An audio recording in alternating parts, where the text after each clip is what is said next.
பேச்சாளர் குழந்தை பருவத்தில் இருந்து இலக்கியம் பண்றது. சின்ன குழந்தை இப்போ பேசினாங்களா ரே ஆகலாம் அந்த மாதிரி இருக்கும்போது வந்தவர்கள் இன்றைக்கு +2 தான். நம்ம 10th நான் ப்ரொமோஷன் கொடுத்துட்டேன். வேற 10th ஸ்டாண்டர்ட். சரி.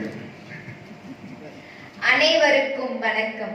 திருப்புகழும் தமிழ்ச்சுவையும் எல்லாரும் ஞான தெளிஞரே கேளீர். கல்லெல்லாம் மாணிக்க கல்லாமோ பொல்லா கருப்புகழை கேட்குமோ கானமயில் வீரன் திருப்புகழை கேட்கும் செவி. அதாவது முருகப் பெருமானுடைய திருப்புகழை கேட்ட பின் நம்முடைய செவி வேறு எந்த நூல்களையும் கேட்காது. இத்தகைய சிறப்பு வாய்ந்த திருப்புகழ் தமிழ் சுவையை பெற்றிருக்கிறது என்பதில் ஐயமில்லை. கந்தன் புகழ் பாடும் திருப்புகழ் தமிழின் அழகையும் சேர்த்து பாடுகிறது.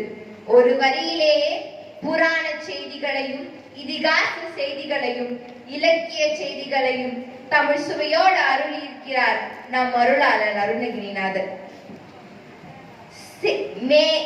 சேயோன் மேய மைவரை உலகம் என்ற தொல்காப்பிய வாக்கின்படி குறிஞ்சி நில கடவுளான குமரன் எல்லா மலைகளையும் தன்னுடைய உறைவிடமாக கொண்டவன். உயர்ந்த மனிதர்களை உயர்ந்த இடத்தில் வைப்பார்கள்.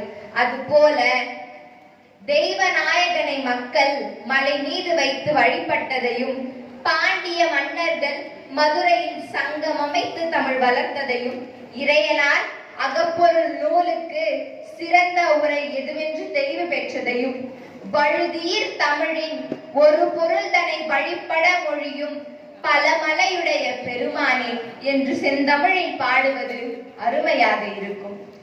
ஓரெழுத்தில் ஆறெழுத்தை ஓதுவித்த பெருமாளே. ஓ என்பது பிரணவ மந்திரம். அதில் ஆ உ மா நாதம் விந்து கலை ஆகிய 6 எழுத்துக்களை பற்றி கூறியதையும் அழகாக கூறியுள்ளார்.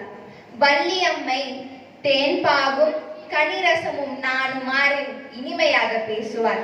இதை அருணகிரிநாதர் தமிழ் சுவைப்பட கூறும்போது பாகு கனிமொழி மாது குரமகள் என்று தன் மொழி நடையில் கூறியுள்ளார். சந்த கவி அவரே, திருவண்ணாமலையின் சொந்த கவி அவரே. ஆம், அவருடைய திருப்புகழ் சந்தங்களால் மட்டும் நிறைந்திருக்கவில்லை, தமிழ் சுவையாலும் நிறைந்திருக்கிறது என்று கூறி எனக்கு பேச வாய்ப்பளித்த அத்துணை நல்லுள்ளங்களுக்கும் நன்றி, வணக்கம்.